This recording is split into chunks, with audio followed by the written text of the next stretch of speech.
رہیں گی۔ بھائی نے پوچھا کہ عورتوں کو شرعاً آئی بروز وغیرہ بنانا جائز ہے یا نہیں؟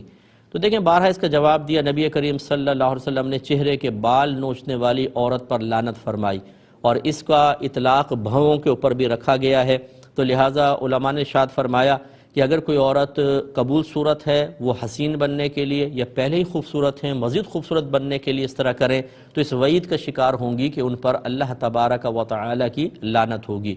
لیکن نبی کریم نے للحسنی کی قید لگائی کہ حسین بننے کے لیے اس لیے فقہا فرماتے ہیں اگر کوئی غیر شادی شدہ بچی ہو